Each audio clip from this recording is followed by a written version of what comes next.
Kami puji dengan, ya boleh sambil bersalaman. Beritahu Allah yang besar, bagai bunga terima siang, hati kami pun mekar. Kabut dosa dan derita, kebimbangan telah lenyap, sumber suka yang abadi di sinar-Mu menyerap. Baitnya yang kedua.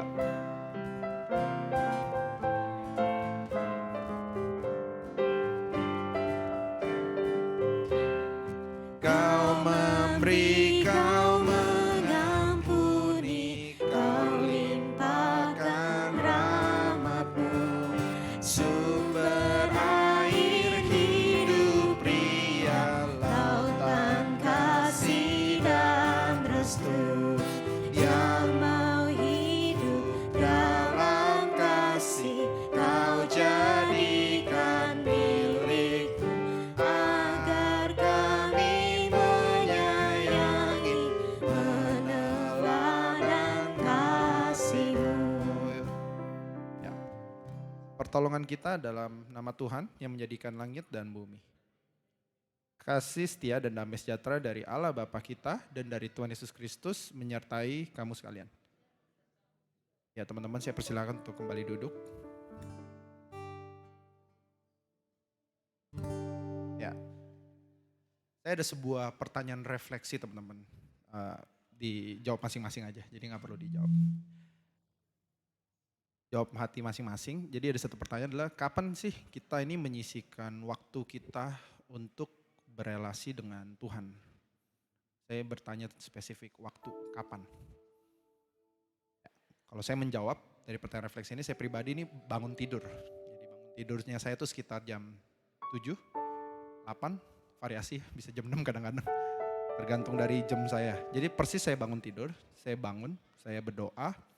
Saya mungkin akan buka aplikasi, namanya Solid Joy, ada perenungan di sana. Dan itu adalah waktu saya menyisihkan waktu dengan Tuhan.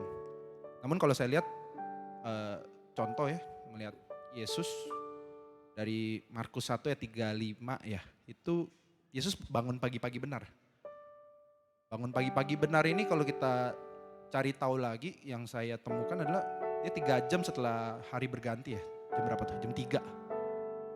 Ya, Yesus adalah contoh yang baik untuk menunjukkan memulai harinya dengan Allah. Dia punya alasan untuk bangun pagi, dia punya alasan untuk berelasi dengan Tuhan. Jadi melihat ketekunan Yesus itu membuat saya berpikir Tuhan tuh selalu punya waktu ya, dan selalu memprioritaskan untuk menyisihkan waktu terbaiknya untuk menikmati Tuhan memulai hari. Ya, hari ini kita mau menyembah Tuhan juga teman-teman. Kita mau juga melihat dari sosok seorang Yesus yang selalu punya alasan untuk bangun pagi-pagi benar. Kita mau menyembah Tuhan. Kita mau memiliki lebih banyak alasan untuk menyembah Dia. Kita naikkan lagu 10,000 Reasons, Bless the Lord of my soul.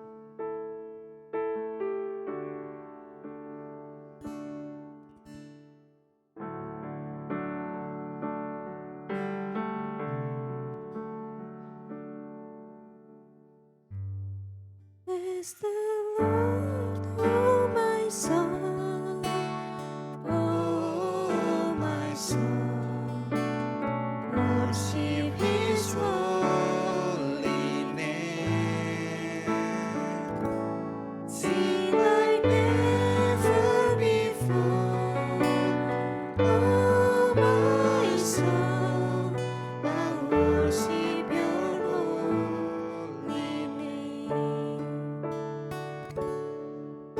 The sun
kita mengambil sikap berdoa secara teduh,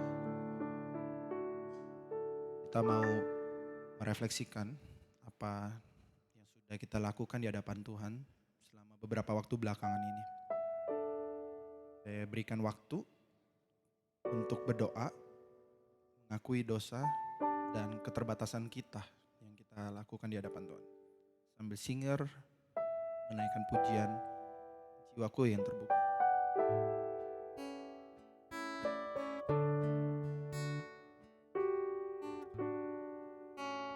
Jiwaku terbuka untukmu Tuhan, selidiki, nyatakan segala perkara, singkapkan semua yang terselubung, supaya layak di hadapan-Mu Tuhan.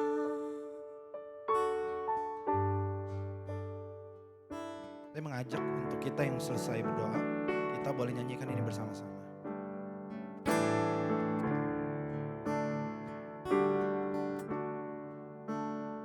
Jiwaku terbuka untukmu Tuhan, selidiki, nyatakan segala perkara, singkapkan semua yang terselubung, supaya ku layak di hadapan-Mu Tuhan.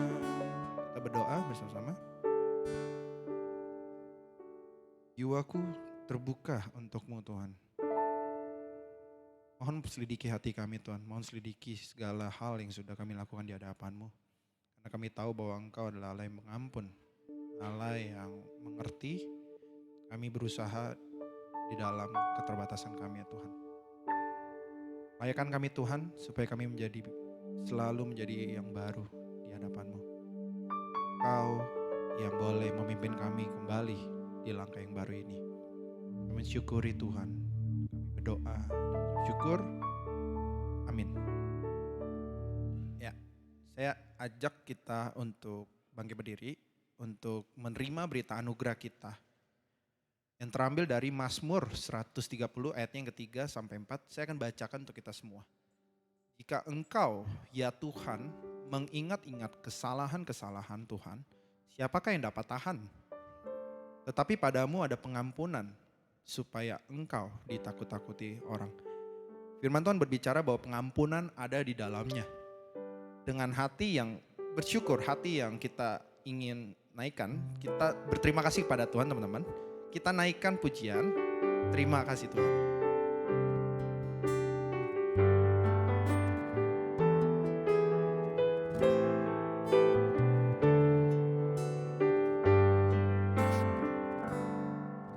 Terima kasih Tuhan untuk kasih setia-Mu yang ku alami dalam hidupku.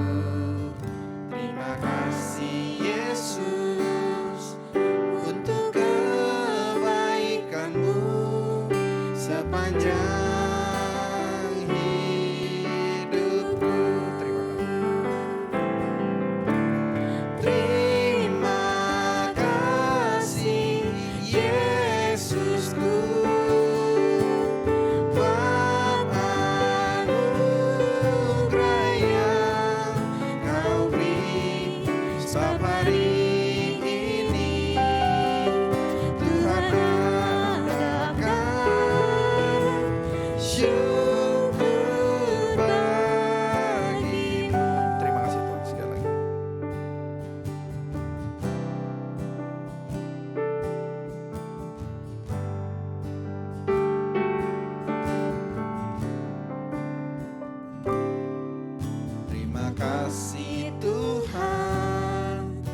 sebab hari ini Tuhan adakan syukur bagimu.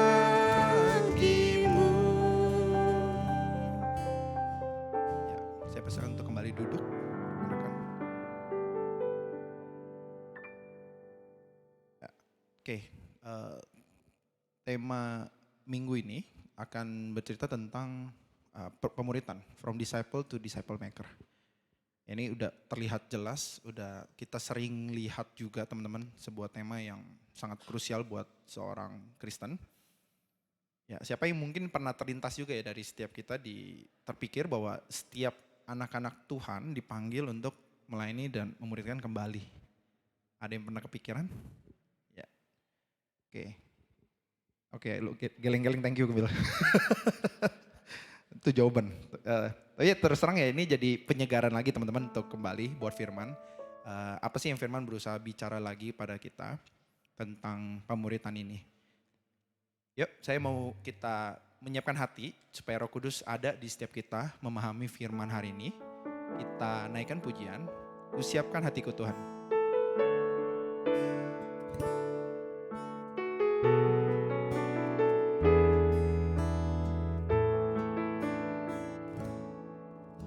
Ku siapkan hatiku Tuhan menyambut firman-Mu saat ini.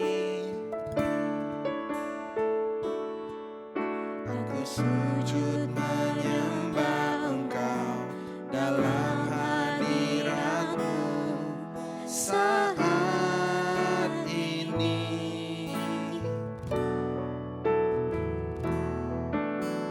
Curahkan pengurapan-Mu kepada umat-Mu saat ini. Ku siapkan hatiku Tuhan mendengar firman-Mu.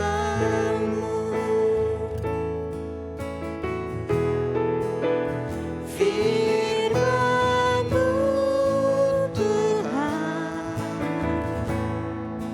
tiada berubah.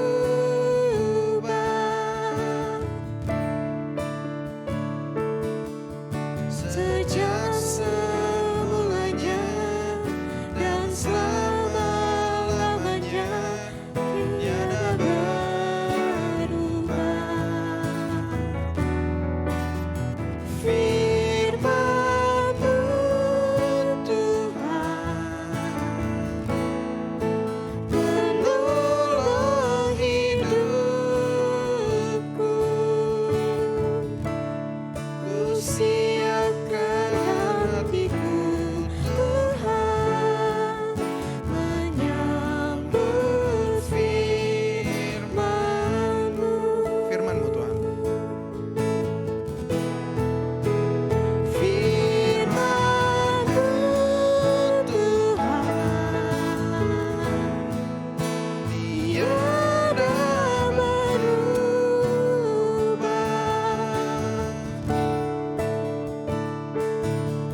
Sejak semulanya dan selama-lamanya tiada berubah. Firman-Mu Tuhan,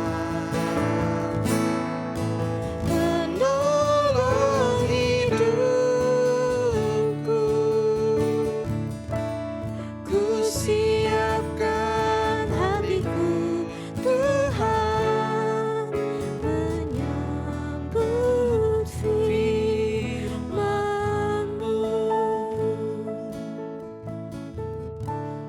Ku siapkan hatiku Tuhan menyambut firman-Mu.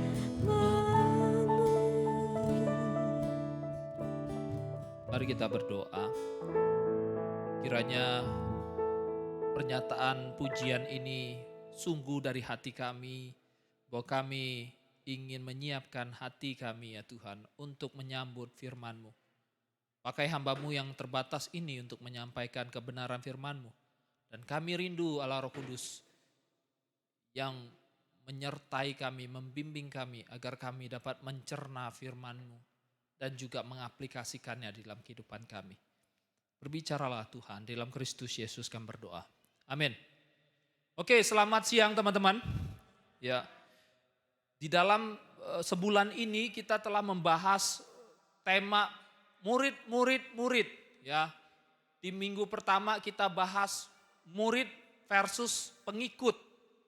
Dan minggu yang selanjutnya berbicara soal murid dan ketaatan. Minggu-minggu selanjutnya juga murid dan juga tentang komitmen ya. Nah, kali ini kita diajak untuk membahas satu tema mengenai disciple to disciple maker ya. Akhirnya kita adalah murid yang memuridkan kembali ya. Mari kita buka Alkitab kita di dalam Matius pasal yang ke-28. Izinkan saya membaca dari terjemahan baru ya. Takutnya berbeda sedikit ya. Terus teman-teman syok, ini Alkitab dari mana ya? Tenang. Matius 28 ayat 19 sampai 20. Dikatakan demikian, karena itu pergilah, jadikanlah semua bangsa muridku dan baptislah mereka dalam nama Bapa dan Anak dan Roh Kudus. Dan ajarlah mereka melakukan segala sesuatu yang telah kuperintahkan kepadamu. Ketahuilah aku menyertai kamu senantiasa sampai akhir zaman. Demikianlah kebenaran firman Tuhan. Nah teman-teman, kalau berbicara soal murid, sebenarnya secara umum kita harus sadar bahwa kita itu adalah murid. Ya, kita dulu murid ketika SD, SMP, SMA. Tapi nggak tahu ya kenapa ketika kuliah kita disebut mahasiswa ya. Tetapi memang pada akhirnya kalau kita mengerti murid itu adalah seseorang yang belajar kepada guru atau kepada sesuatu yang bisa mengajar. Nah di situ dikatakan sebagai murid. Maka dari itu proses belajar itu adalah proses seumur hidup.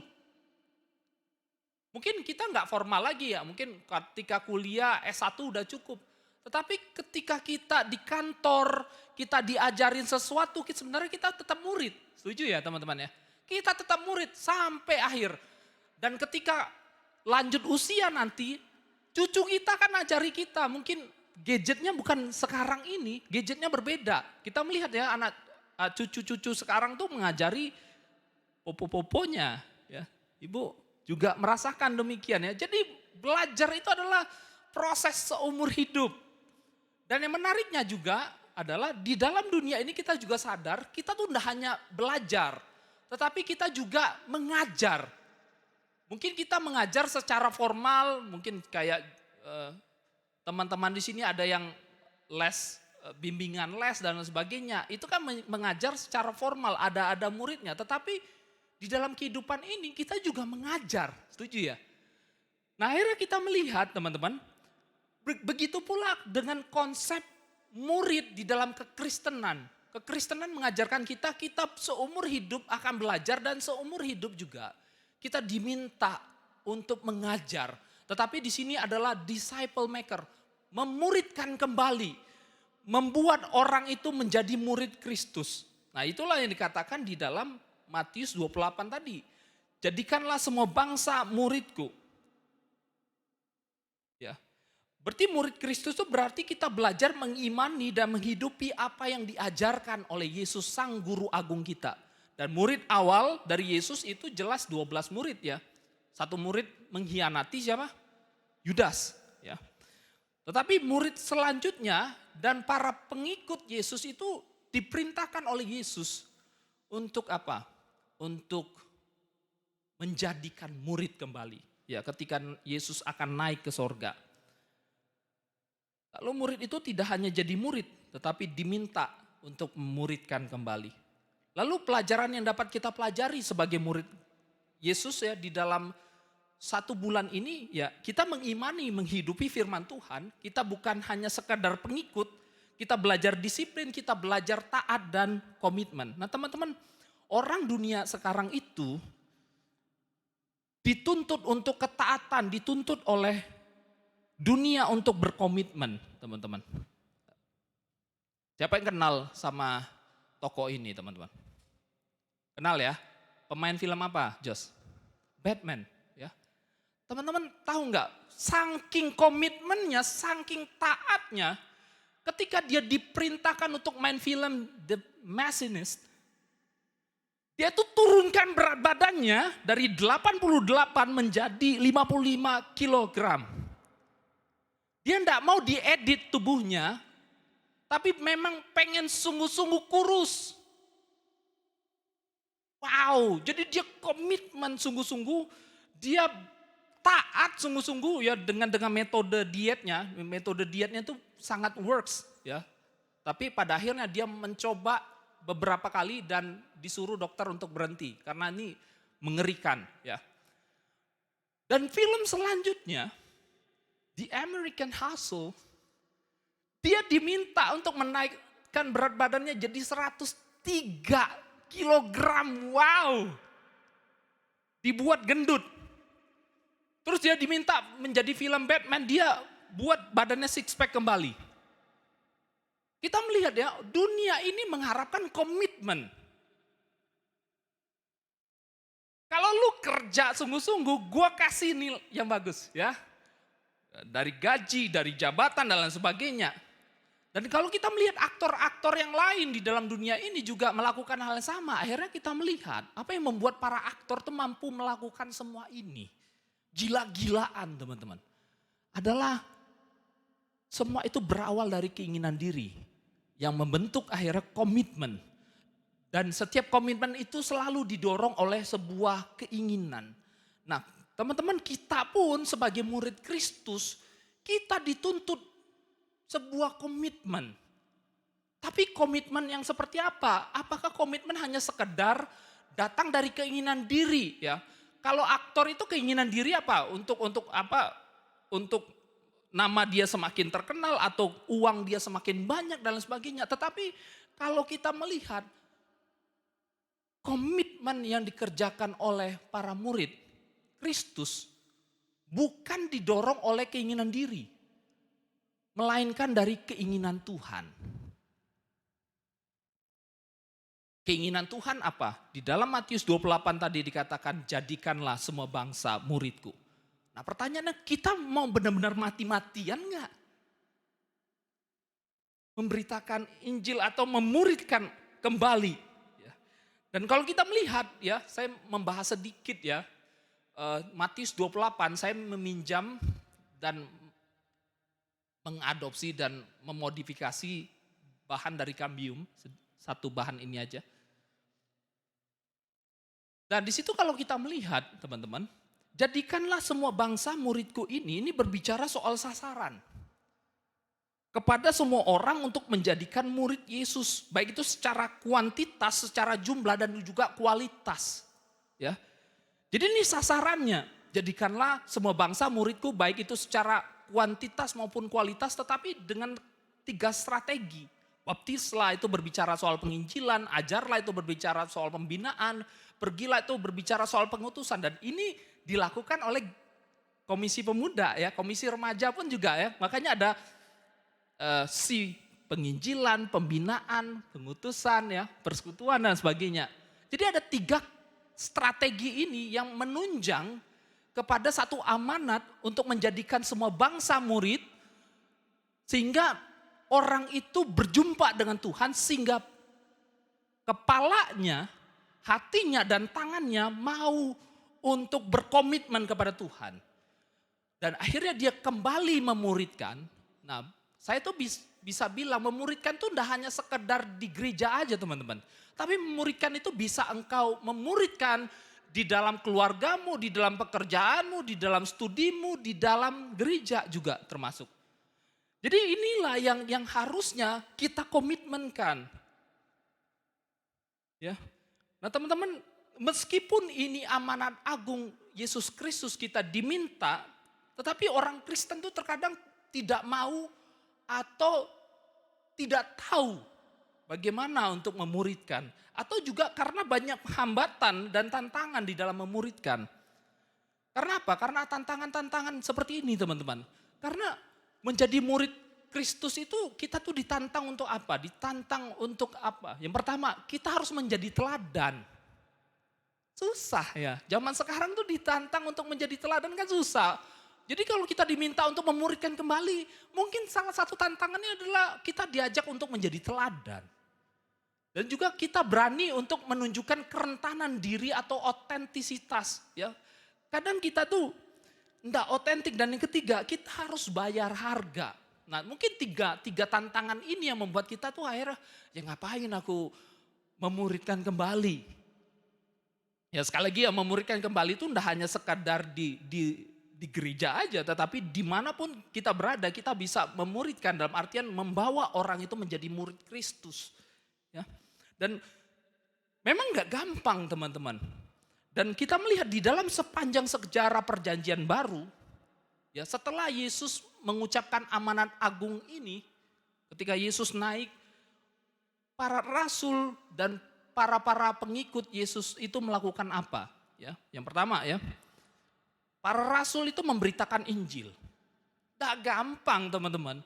Kemudian para rasul dan orang percaya itu hidup bersama. Ya, hidup jemaat mula-mula. Mereka hidup bersama. Mereka berbagi. Barangku itu menjadi barang milik bersama. Kemudian yang menarik ya, Priscilla dan Aquila itu mengajar Apolos dengan teliti. Dan Apolos ini tahu gak? Seorang apologetik Kristen yang handal. Tetapi dimulai dari dimuridkan terlebih dahulu. Dan itu proses yang gak gampang, memang diceritakan singkat gitu. Kemudian di ayat yang selanjutnya, kenapa saya pilih ini untuk menegaskan bahwa pemuritan itu tidak hanya sekedar melayani di gereja saja.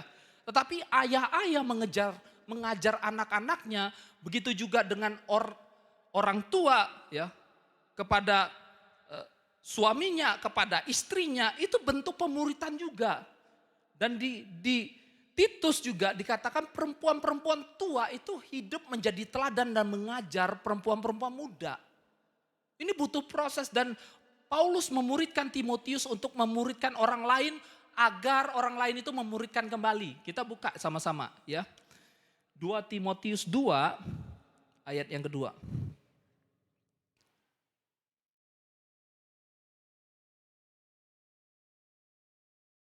2 Timotius 2 ayat yang kedua. Oke, saya bacakan ya. 2 Timotius 2 ayat 2. Apa yang telah engkau dengar daripadaku di depan banyak saksi, percayakanlah itu kepada orang-orang yang dapat dipercaya. Yang juga cakap mengajar orang lain. Ya, mengajar orang lain. Jadi, yuk Timotius, kamu kan sudah lihat aku. Ya, kamu pilih orang, kamu latih orang itu untuk bisa mengajar orang lain. Nah ini kan jadi disciple maker jadinya. Dan dalam sejarah pemuritan ya, di dalam perjanjian baru, itu prosesnya tidak gampang. Dan proses yang dilakukan itu ada 3 hal teman-teman yang saya sebutkan tadi ya. Soal membayar harga, soal menjadi teladan dan sebagainya. Kita bahas satu-satu. Yang pertama adalah menjadi teladan. Nothing to prove. Tidak ada yang perlu dibuktikan teman-teman. Ketika kita itu merasa di dalam Yesus, kita merasa aman dan merasa cukup, kita akan mengatakan gak ada yang perlu kubuktikan di dalam pelayananku, di dalam pekerjaanku, gak ada yang perlu kubuktikan. Setuju ya teman-teman? Dan kalau kita melihat juga, misalnya di dalam gereja, kita mau menjadi teladan itu kadang sulit. Sulitnya kenapa? Sulitnya sebenarnya karena diri sendiri. Kadang kita tuh melihat rekan pelayan kita, mungkin sesama singer, mungkin di dalam hati itu ada timbul iri hati. Kita mungkin bisa tolak itu. Tetapi entah kenapa kita timbul iri hati. Dan juga sama sekali kita enggak bisa ya. Untuk benar-benar tidak sombong. Dan juga misalnya di dalam pekerjaan kita. Ya ada prinsip lu jual gua beli. Kadang kita masih gunakan itu. Padahal di dalam pekerjaan kita harusnya menunjukkan keteladanan Kristus di dalam kehidupan kita ya. Kata Yesus, tampar kanan kasih kiri. Tapi kita harus ngerti artinya kan. Ya enggak perlu untuk menunjukkan lu jual gua beli. Lu sombong, gua makin sombong. Ada yang kayak gitu nggak? Jos, kamu kayak gitu? Jos, enggak ya? Atau kayak gini, ketika ada yang satu ya, pasif agresif ya. Misalnya teman dia ini sombong, dia diam. Tapi di belakang gosipin. Mungkin kayak gitu Joshua ya? Enggak ya? Oh enggak, bercanda ya. Ketika ada yang sombong kita diam malah kita gosipin, atau ketika orang itu jatuh terus baru kita bilang syukurin loh itu azab. Nah itu pasif agresif sebenarnya sama aja. Jadi sebenarnya di gereja kita melayani, di dalam pekerjaan, di dalam kampus kita diajak untuk menjadi teladan. Dan ketika kita menjadi teladan sebenarnya kita punya kesempatan untuk memuridkan kembali. Untuk orang itu berjumpa dengan Kristus dan rindu untuk menjadi murid Kristus juga. Dan di dalam Filipi 2 ayat 3 dikatakan, dengan tidak mencari kepentingan sendiri atau puji-pujian yang sia-sia. Sebaliknya hendaklah dengan rendah hati seorang menganggap yang lain lebih utama daripada dirinya sendiri. Mungkin ayat ini mengajak kita untuk apa? Agar kita dapat menjadi teladan. Agar kita itu tidak egoistik. Ya, memikirkan diri sendiri adalah dengan belajar melihat kepentingan bersama itu lebih utama. Kepentingan orang lain itu lebih utama dari kepentingan kita. Maka dari itu kita bilang nothing to prove. Tidak ada yang perlu aku buktikan di dunia ini. Karena apa? Karena apa yang kumiliki sekarang itu adalah miliknya Tuhan. Dan aku pun selamat oleh karena anugerah Tuhan. Ini tantangan yang pertama. Tantangan yang kedua adalah hidup otentik. Nothing to hide. Tidak ada yang perlu disembunyikan. Jadi di dalam KTB ya kita diajak untuk terbuka. Tetapi di dalam gereja atau di dalam pekerjaan kita tuh kadang menggunakan topeng-topeng. Setuju teman-teman? Ya, di dalam berbagai tempat kita punya topeng-topeng berbeda. Ketika di kantor berbeda, ketika di rumah berbeda, ketika di gereja berbeda. Jangan sampai benar-benar berbeda teman-teman. Mungkin akan berbeda, tetapi mari kita mulai sedikit demi sedikit menjadi seorang yang otentik. Karena apa? Karena terkadang rasa tidak aman, curiga, takut itu menyebabkan kita berusaha menyamarkan dosa dan kelemahan kita. Kita curiga orang lain ini jangan-jangan menjelekkan aku nanti kalau aku terbuka. Maka dari itu kita belajar otentik kepada murid juga. Karena seorang muridlah yang akan menerima kerentanan diri kita. Memang kita nggak boleh sembarangan untuk terbuka bahwa diri aku nggak bisa. Ya, saya bersyukur ya. Anak-anak remaja itu mulai terbuka satu demi satu ya. Ada satu pelayanan anak remaja itu sambil nangis-nangis dia bilang, kok saya ini berdosa karena saya itu suka sesama jenis. Ada yang cerita seperti itu. Bagaimana cara melepaskannya? Ya saya bilang ya, ngobrol panjang dan sebagainya. Ada juga yang kok aku nih jatuh di pornografi. Gimana caranya? Nah itu menunjukkan kerentanan diri. Tapi sekali lagi kerentanan diri akan tertolong kepada orang yang adalah murid Kristus juga. Dan bagi saya harapannya di gereja ini komisi pemuda itu menjadi wadah atau komunitas kita itu bisa belajar otentik. Nothing to hide, tidak ada yang perlu disembunyikan. Karena kita ini sama-sama manusia berdosa, saya pun manusia berdosa. Nah istri saya nggak ada tadi di atas, mungkin dia di konsistori. Mungkin kalau dia ada kan saya akan tanya, saya tuh juga manusia berdosa kok bisa jatuh di dalam dosa. Ya, teman-teman, ketika saya pelayanan dulu, awal-awal pelayanan, waktu saya praktek 2 bulan pertama kali, waktu di saat seminari Alkitab Asia Tenggara, saya pelayanan di GKI Palu. Kemudian di dalam GKI Palu itu saya khotbah itu asal-asalan. Gugup, takut.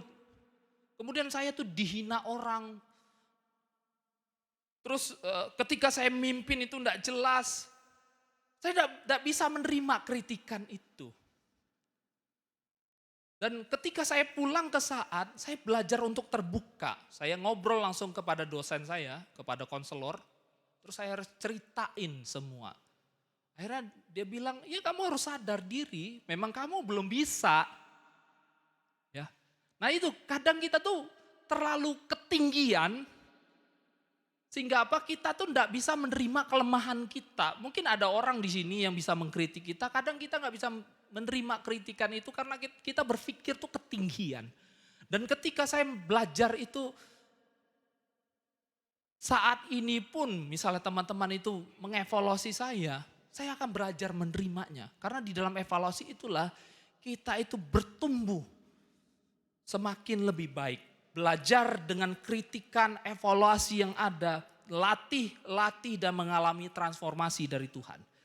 Jadi hidup otentik ini pun yang terkadang menjadi kesulitan, menjadi hambatan untuk kita menjadi murid yang memuridkan kembali. Dan yang ketiga adalah bayar harga. Nothing to lose. Ya. Yang paling sulit adalah bayar harga. Karena apa? Karena ketika melayani di gereja, kita ada harga yang harus dibayar. Ketika kita di kantor untuk menjadi teladan, ada harga yang harus dibayar. Ada waktu yang disiplin, misalnya kita mau menjadi teladan, kita datang on time, ketika kita pulang on time juga. Kita enggak korupsi waktu, kita enggak tipu-tipu. Nah itu kan menjadi teladan dan disitulah kita belajar bayar harga. Dan teman-teman setuju enggak dengan pernyataan lebih baik memberi daripada menerima? Setuju enggak? Setuju ya? Ada yang enggak setuju enggak? Karena ini perkataan Yesus sendiri rupanya. Ya, di dalam Alkitab, di dalam Kisah Para Rasul 20 ayat 35 dikatakan, dalam segala sesuatu yang telah kuberikan contoh kepada kamu, bahwa dengan bekerja demikian kita harus membantu orang-orang lemah.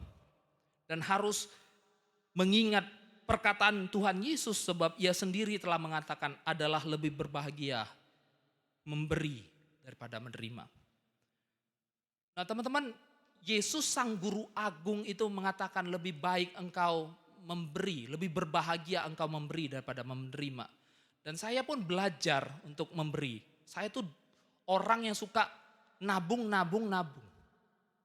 Tetapi salah satu yang mengajarkan saya untuk memberi adalah istri saya. Saya tuh dikit-dikit nabung. Gak mau memberi. Nah sekarang saya diajak untuk memberi. Ya sedikit-sedikit memberi. Tidak mengharap kembali, tapi memang pada akhirnya berkat Tuhan bisa berkelimpahan dan berkecupan di dalam kehidupan kita. Dan di dalam teladan agung Yesus Kristus, Yesus itu dengan nyata menunjukkan kasih memberi. Dia datang ke dunia itu menunjukkan kasih memberi. Setuju gak teman-teman? Dan bahkan dikatakan Yesus itu telah mengosongkan dirinya untuk kita. Dan bahkan Paulus mengatakan yang lain kuanggap rugi karena pengenalan akan Kristus. Nah disitulah Paulus itu benar-benar bayar harga. Kalau ada Yesus menjadi milikku, aku enggak apa-apa. Cukuplah di dalam Yesus. Jadi nothing to prove, nothing to hide, nothing to lose. Tak ada yang hilang dari milik kita ketika kita itu sungguh-sungguh menyerahkan untuk Tuhan. Nah sekali lagi ya di dalam pekerjaan kita, di dalam kehidupan kita, kita belajar untuk memuliakan Tuhan. Nah di L. Moody teman-teman, di dalam bukunya itu menjelaskan Musa itu punya 3 fase kehidupan. Fase kehidupan yang pertama 40 tahun pertama dia, Musa itu merasa dirinya itu adalah seseorang yang hebat. Kenapa? Karena dia pemimpin di Mesir. Itu fase yang pertama. Fase yang kedua, 40 tahun selanjutnya, si Musa itu menyadari bahwa dirinya bukan siapa-siapa. Ketika Tuhan mengutus dia untuk menjadi pemimpin Israel, dia bilang, aku nih berat lidah Tuhan, jangan pilih aku, pilih yang lain aja. Dia merasa dirinya bukan siapa-siapa. Dan fase yang ketiga adalah 40 tahun terakhir dia. Ya 120 tahun dia kan. Di situ Musa itu mengatakan, Tuhan memakai orang yang bukan siapa-siapa. Tadi fase kedua dia menyadari dia bukan siapa-siapa. Di fase yang ketiga dia menyadari bahwa Tuhan telah memakai orang yang bukan siapa-siapa. Nah sekarang pertanyaannya kepada kita, teman-teman di fase mana ini? Di fase yang merasa hebat? Atau teman-teman di fase yang merasa, gue ini bukan siapa-siapa? Atau kita sudah di fase, Tuhan sedang make kita yang bukan siapa-siapa ini? Ya kiranya kita di dalam fase yang kedua dan yang ketiga. Kita menyadari kita bukan siapa-siapa, tapi Tuhan memakai kita. Nah disitulah Musa menyadari nothing to lose, nothing to prove, nothing to hide di dalam pelayanannya. Nah sekarang pertanyaannya buat kita, bagaimana kita menjalani kehidupan yang berkomitmen? Ya, untuk kita itu menjadi murid yang siap memuridkan kembali. Nah sekali lagi memuridkan kembali itu tidak mesti di gereja, tetapi di gereja ada. Ya, core fellowship namanya. Jadi bersyukur bagi teman-teman yang sudah masuk, tapi yang belum masuk saya undang ya untuk join. Core fellowship, disitulah kita itu nothing to prove, nothing to lose, nothing to hide.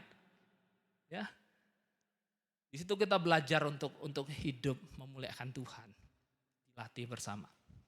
Nah akhirnya pertanyaannya bagaimana kita itu konkretnya berkomitmen, ya seperti dunia tadi berkomitmen. Christian Bale diminta dari 55 kilo menjadi 103 kilo, dia bisa. Bagaimana kita tuh benar-benar sungguh-sungguh ingin ikut Tuhan, memuliakan Tuhan. Nah setidaknya secara konkret ya, mari kita berkomitmen memprioritaskan Yesus dengan 3K. Ya, memprioritaskan Kristus dengan 3K. Kualitas, kuantitas, dan kapasitas. Wah, apa itu ya? Sabar ya, saya sederhanakan aja ya. Yang pertama adalah secara kualitas. Mari kita belajar berkomitmen untuk hidup bertekun dengan kualitas yang terbaik. Yang ditempa dari keadaan sulit. Misalnya contoh tuh kehidupan Ayub ya. Kehidupan Ayub itu menjadi teladan bagi Yakobus. Sehingga Yakobus menuliskan di dalam Yakobus 5 ayat 11 dikatakan, sesungguhnya kamu menyebut mereka berbahagia, yaitu mereka yang telah bertekun. Kamu telah mendengar tentang ketekunan Ayub dan kamu telah tahu apa yang pada akhirnya disediakan Tuhan baginya. Karena Tuhan Maha Penyayang dan penuh belas kasihan. Dan di sini kalau kita melihat, mari kita tuh berkomitmen dengan kualitas yang terbaik. Ya, ditempa dengan masalah-masalah yang ada. Akhirnya kita melihat masalah itu sebagai apa? Sebagai pikul salib, teman-teman. Sebagai sesuatu yang melatih kita semakin dewasa untuk berharap, bersandar kepada Tuhan. Ya.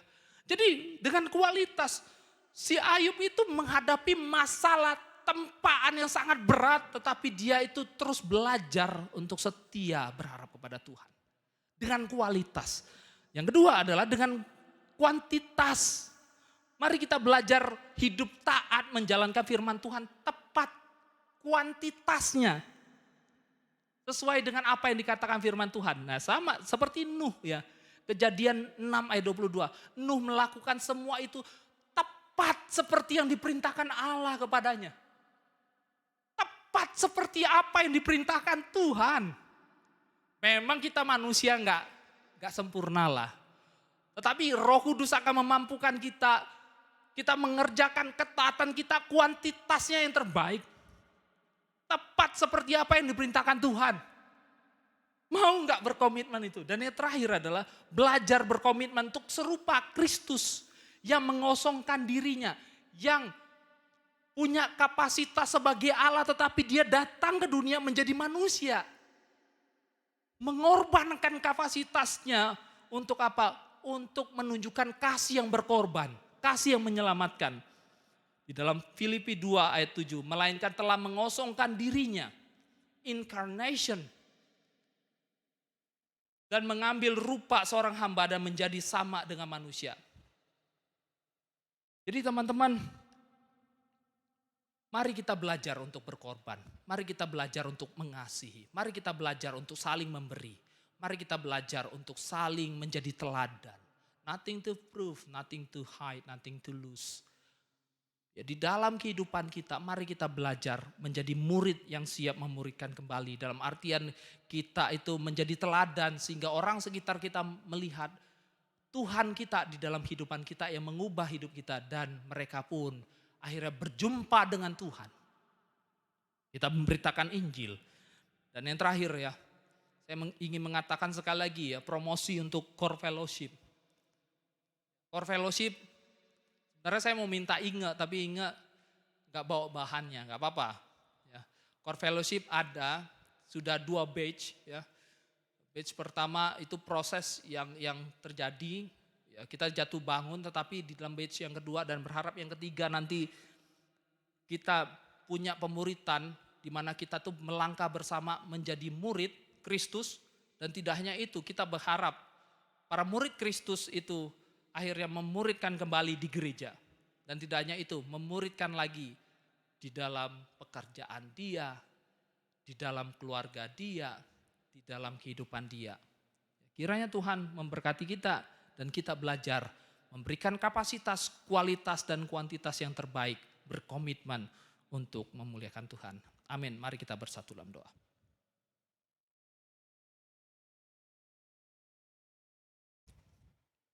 Kiranya Allah Roh Kudus menyertai kami untuk kami hidup di dalam firman-Mu dan meyakini bahwa firman-Mu ya dan amin. Sehingga kami berkomitmen untuk memprioritaskan Yesus di dalam kapasitas, kualitas dan kuantitas hidup kami. Terima kasih ya Tuhan, di dalam Kristus Yesus kami berdoa. Amin.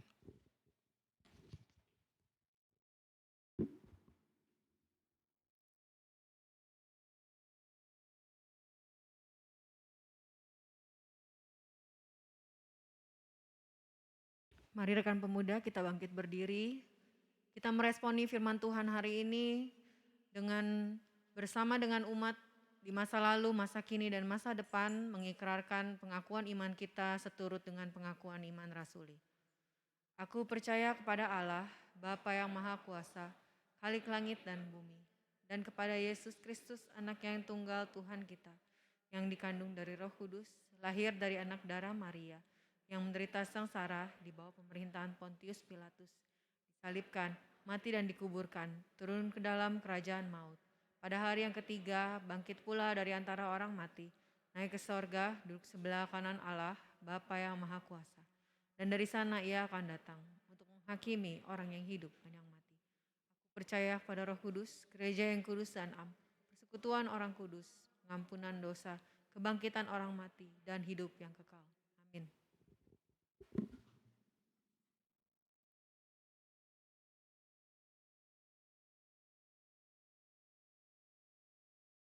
Teman-teman, sebentar kita akan doa syafaat, tapi sebelum doa syafaat, saya mau ngajak 2 orang atau bertiga untuk sharing pergumulan teman-teman pemuda, ya kurang lebih 2 menit. Ya, thank you teman-teman.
Oke teman-teman, kita lanjutkan setelah ini.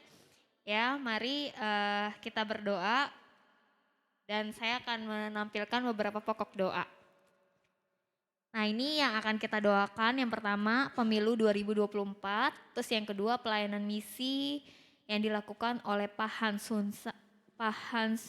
Wisang di Kepulauan Talaut. Ya jadi Pak Hans ini sedang pelayanan ya teman-teman, penginjilan. Ya ini foto-fotonya nanti kita akan doakan juga.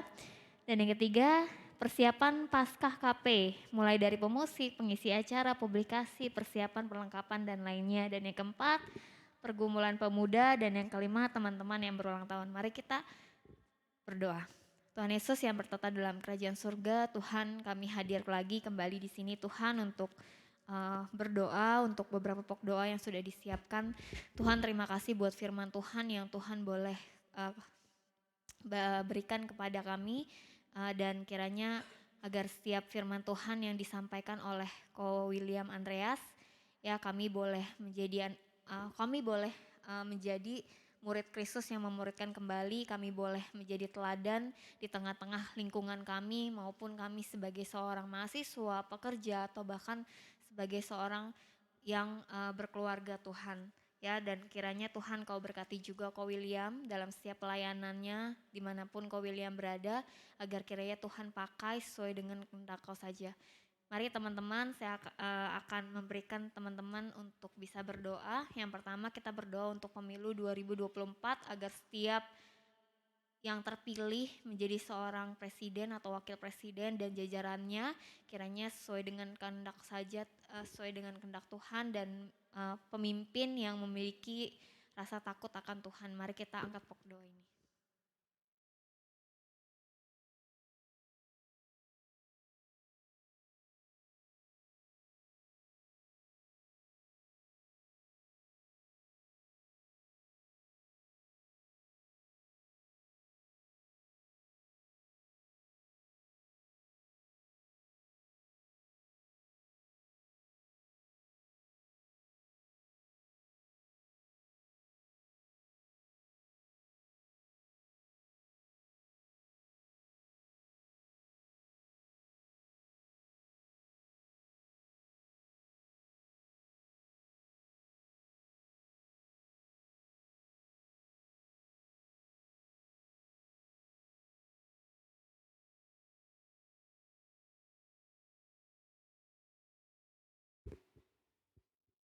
Oke, buat yang wanita saya mengajak untuk berdoa untuk pelayanan misi yang dilakukan Pak Hans Sunsang di Kepulauan Talaut agar kiranya Pak Hans Sunsang boleh diberi kesehatan, diberi kekuatan juga dan diberi setiap penyertaan dalam memberitakan atau menyampaikan firman Tuhan di tengah-tengah Kepulauan Talaut yang mungkin Pak Hans Sunsang juga belum mengenal karakter orang-orangnya, tapi Tuhan boleh sertai, boleh turut campur juga. Untuk yang wanita saya berdoa, terus untuk yang pria mari kita berdoa untuk persiapan Paskah tahun 2023, berdoa untuk setiap pemusik yang sudah dipersiapkan, pengisi acara, publikasi dan persiapan perlengkapan lainnya agar kiranya Paskah bukan cuma sekedar tahunan aja, tapi boleh Tuhan juga campur tangan dalam setiap jemaat yang hadir di Paskah KP dan agar kiranya juga Tuhan boleh campur tangan juga setiap orang-orang yang melayani, boleh melayani bukan cuman atas diri mereka tapi juga boleh melayani karena Tuhan. Mari kita angkat pokok doa ini.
Yang terakhir kita juga mau berdoa buat teman-teman kita yang tadi yang sharing sama kita, ya buat teman-teman yang sedang mengalami pergumulan juga.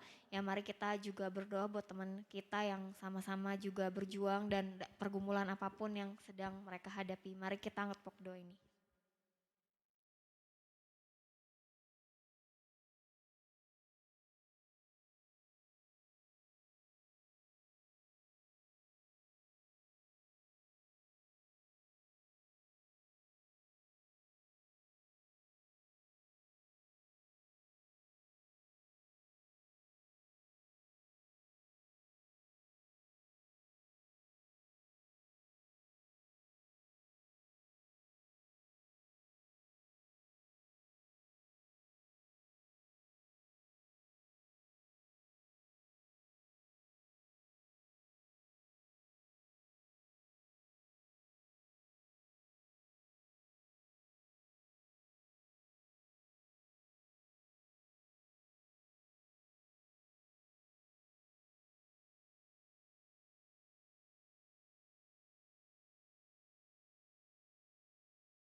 Ya Tuhan, inilah doa kami.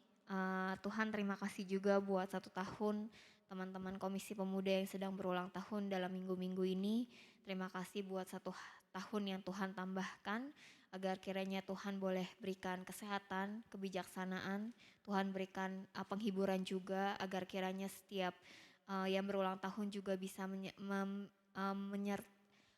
memiliki penyertaan Tuhan juga, agar kiranya mereka juga bisa menjadi contoh dan teladan di tengah-tengah lingkungan ya yang sedang berulang tahun ini, baik dia sebagai seorang mahasiswa, pekerja, atau bahkan ya berkeluarga. Tuhan, terima kasih juga buat setiap kami yang sudah mengangkat pokok doa, agar kiranya doa yang sudah kami sampaikan dan kami doakan juga bisa terjawab sesuai dengan kehendak Kau saja Bapa, dan Kau berkati kebaktian Komisi Pemuda ini dari pertengahan hingga akhirnya, agar kiranya berjalan sesuai dengan kehendak Kau saja Bapa. Dalam nama Tuhan Yesus Kristus kami telah mengucap syukur dan berdoa, amin.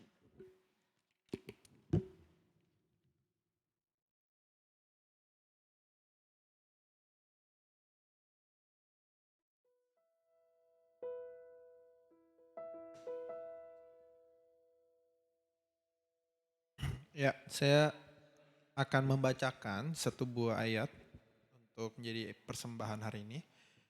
Dari yang terambil dari 1 Petrus 2 ayat yang kelima. Saya bacakan untuk kita semua, sambil teman-teman mungkin mau prepare transparan ya. Atau persembahannya ya. Dan biarlah kamu juga dipergunakan sebagai batu hidup untuk pembangunan suatu rumah rohani. Bagi suatu imamat kudus untuk mempersembahkan persembahan rohani yang karena Yesus Kristus berkenan kepada Allah. Ya teman-teman, di depan nanti ada QR code ya. QR code ini nanti teman-teman boleh transfer melalui GoPay, ShopeePay, ini QRIS ya. Jadi teman-teman bisa, ataupun dari BCA ya. Jadi teman-teman nanti boleh akhiri 099 untuk menandakan persembahan itu dari Komisi Pemuda. Jadi ditinggalkan digit belakang 099. Gitu. Oke. Untuk mempersiapkan persembahan hari ini, kita naikkan pujian teman-teman dari Kidung Jemaat 302, Ku Beri Persembahan.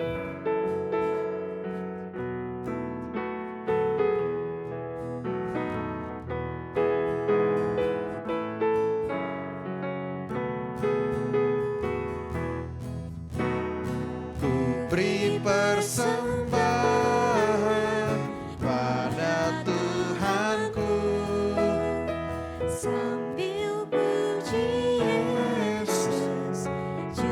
Sambil bagi berdiri teman-teman.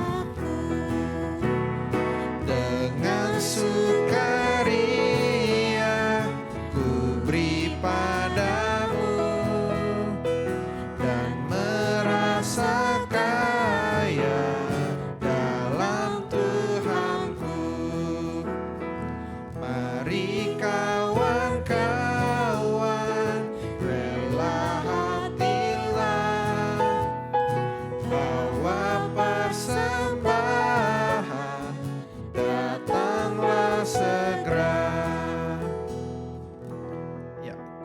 ajak kita berdoa.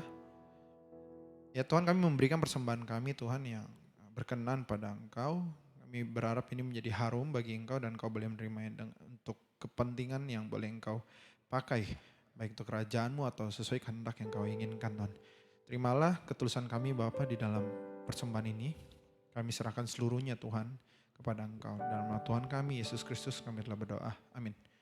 Ya teman-teman, saya persilakan kembali duduk. Ya. Iya, tema hari ini sangat cukup simple ya kalau saya melihat gitu ya. Jadi menjadi murid dan nanti kita memuridkan lagi. Dan ini adalah perjalanan yang gak ada habisnya. Baik, saya sih mungkin merefleksikan lagi apa yang saya dapat gitu ya.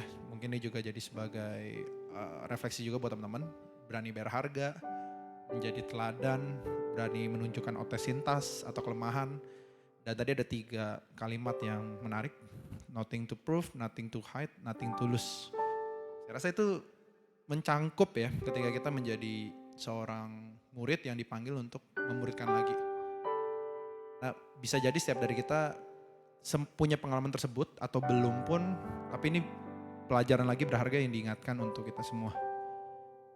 Yang terpenting adalah saya yakin kita berusaha menjalankan amanat agung itu dan kita mau berusaha dalam menjadi seorang utusan ya Tuhan. Saya mau kita juga belajar dari khotbah hari ini. Kita belajar dan kita mau menaikkan pujian. Aku Tuhan semesta, PKJ 177.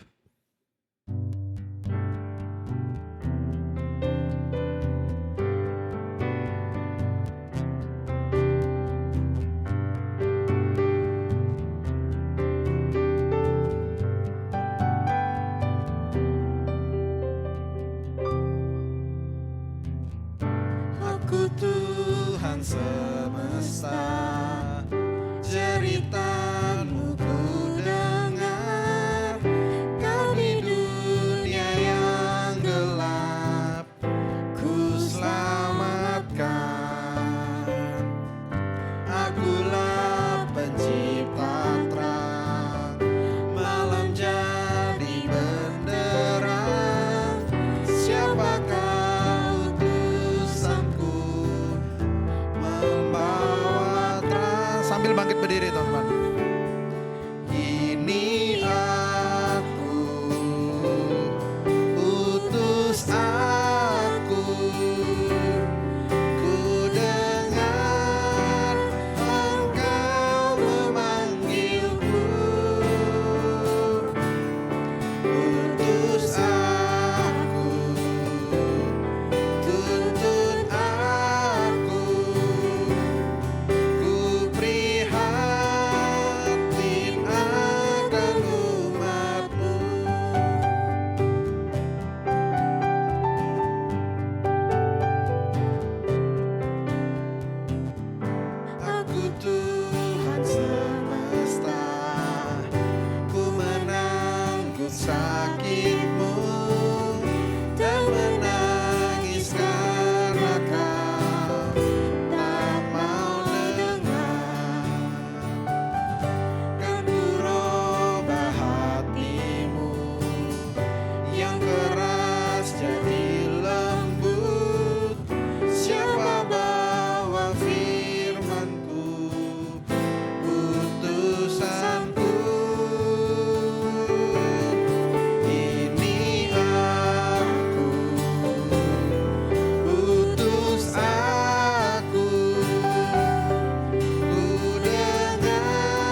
Mari kita mengakhiri kebaktian ini dengan keyakinan bahwa Tuhan memanggil kita, berkati kita, dan mengutus kita kepada umat-Nya. Dan mari kita menerima berkat daripada Tuhan. Kiranya kasih karunia rahmat dan damai sejahtera dari Allah Bapa, kasih yang mengorbankan diri, kasih yang nyata yang dinyatakan oleh Yesus Kristus, serta tuntunan, kekuatan dari Allah Roh Kudus menyertai kita sekalian saat ini sampai selama-lamanya. Hosiana. Hosiana, Hosiana, Hosiana, Hosiana, Hosiana. Amin, amin, amin.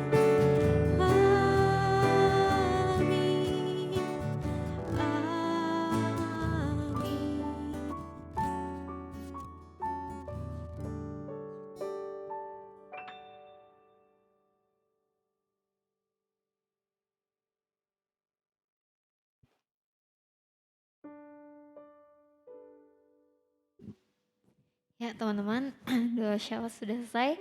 Nah ini ada warta lisan dan beberapa pengumuman. Yang pertama kita ada Paskah KP Behind the Silhouette ya. Hari Minggu tanggal 9 April tahun 2023 jam 12 siang. Jadi teman-teman bisa datang. Dan yang hari ini kita ada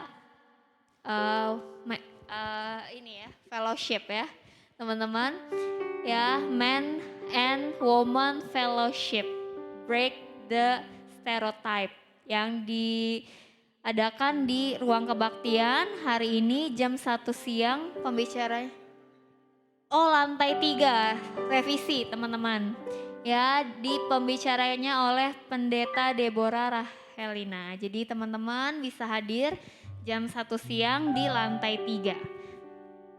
Oke, ini ada info dari KP kalau teman-teman mau bisa juga ya, add di IG kita KP Pernias dan ke kp.gkiperniagaan.org.